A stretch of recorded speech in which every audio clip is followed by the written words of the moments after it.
Hello students, good morning everyone. Today I am going to discuss about assumed mean method. In your previous classes, you have studied direct method for finding arithmetic mean of ungrouped data. Okay? So today I am going to discuss second method, assumed mean method. So students, now look here. When the product fi into xi involves large number, we use the assumed mean method for finding the mean. Okay तो student जब हमने देखा था कि direct method में frequency और उसके जो करस्पॉन्डिंग डेटा दिए गए थे, इन दोनों का जब प्रोडक्ट हम लोग करते थे तो इनका प्रोडक्ट बहुत बड़ा हो जाता था, क्योंकि कभी कभी इसमें जो डेटा है और उनकी जो फ्रीक्वेंसी है वो काफ़ी बड़ी होने की वजह से इनका प्रोडक्ट और अधिक बड़ा हो जाता था। तो ऐसे केसेस में काफ़ी टाइम लगता है फ्रीक्वेंसी और उसके डेटा को मल्टीप्लाई करने में। तो समय की बचत के लिए हम लोग इस डायरेक्ट मेथड का यूज ना करके दूसरा मेथड, जिसे हम एज्यूम्ड मीन मेथड कहते हैं, इस मेथड को फॉलो करते हैं अरिथमेटिक मीन फाइंड करने के लिए। तो इसके लिए आपको निम्न स्टेप फॉलो करने पड़ेंगे।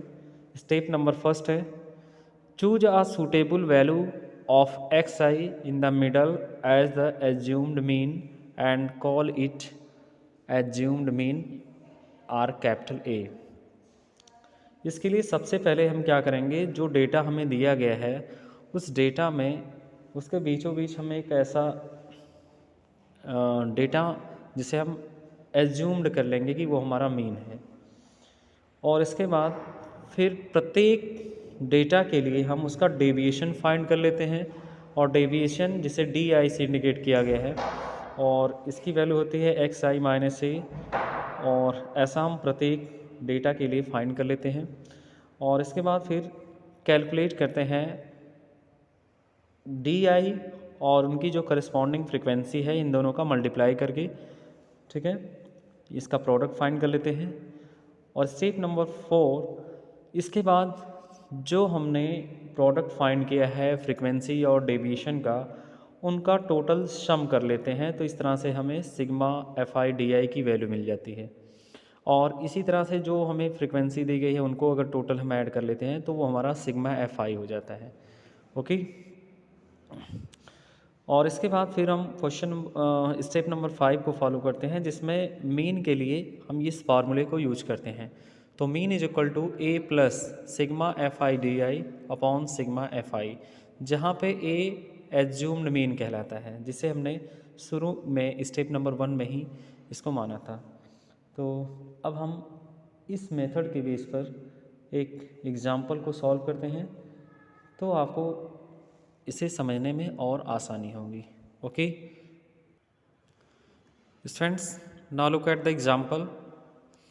In this example, using the assumed mean method, find the mean height of the plants from the following frequency distribution table. In this table, the height of plants is given in centimeter, which is also known as data that is represented by xi, which is 60, 64, 68, 60, 72 and 76. And in the second row, there is the number of plants. So number of plants is also known as frequency. So fi frequency are given as 5, 16, 40, 30, 9. Okay, so this is the given table. So we need to find out the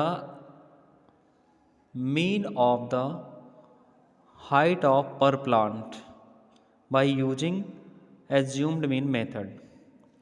So now look at the solution. Let the assumed mean be capital A is equal to 68।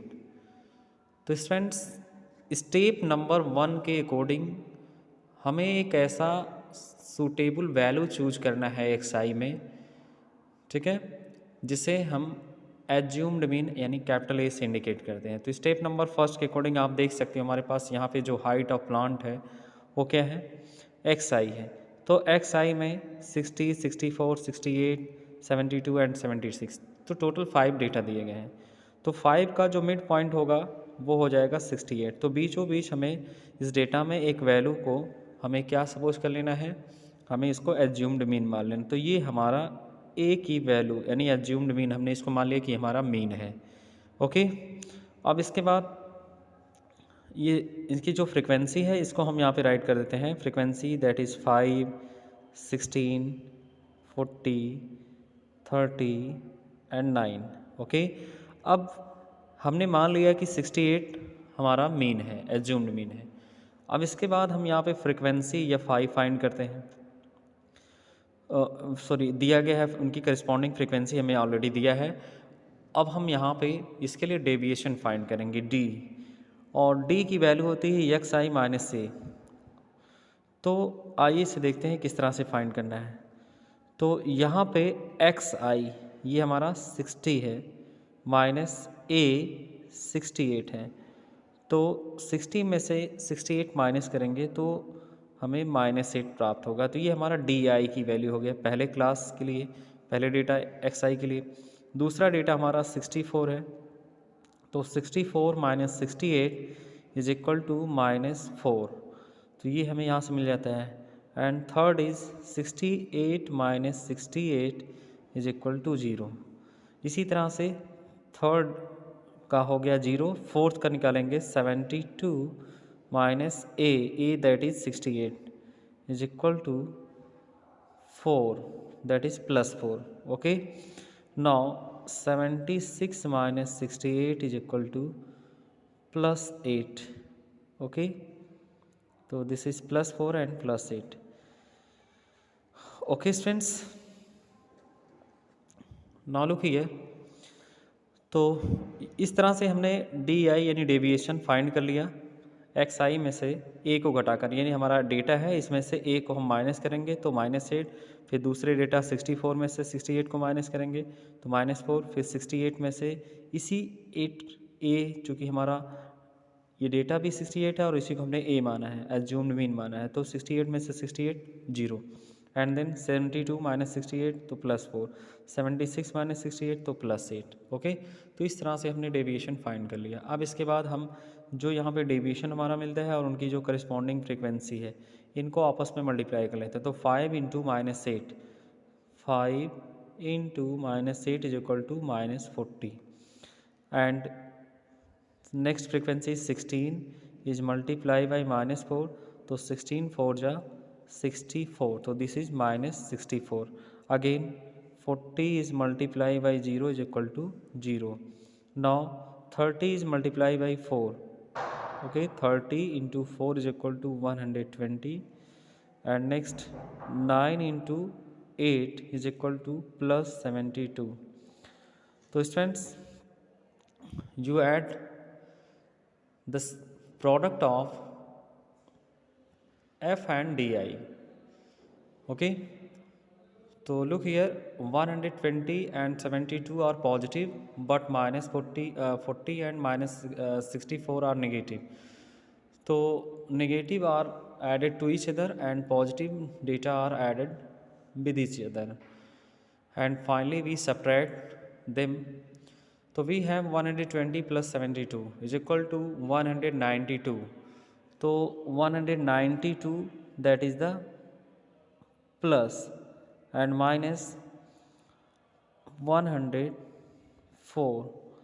So we get 12 minus 4 is equal to 8, and here is 8.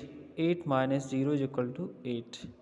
Okay, so we have sigma Fi Di is equal to 88. Now by using the formula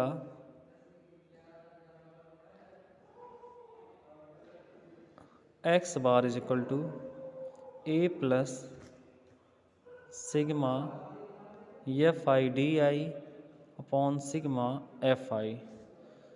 So here look at we also find out the value of sigma f i. तो 5 + 6 11, 11 + 9 20, carry 2, 1 + 4 5, 5 + 3 8, 8 + 2 10। Okay, तो sigma f i is equal to 100।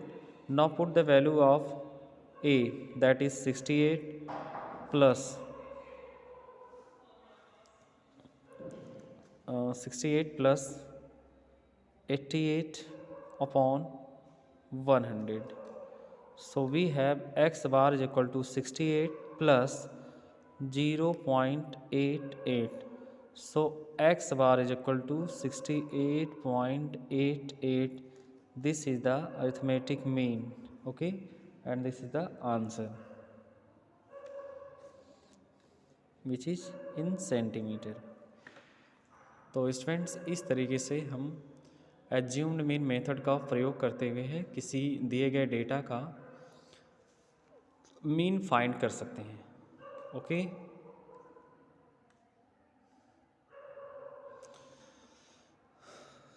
तो students, इस तरह से आप exercise को solve करेंगे जिसमें एज्यूम्ड मीन मेथड को यूज करने के लिए आपको कहा गया होगा। Okay, thank you.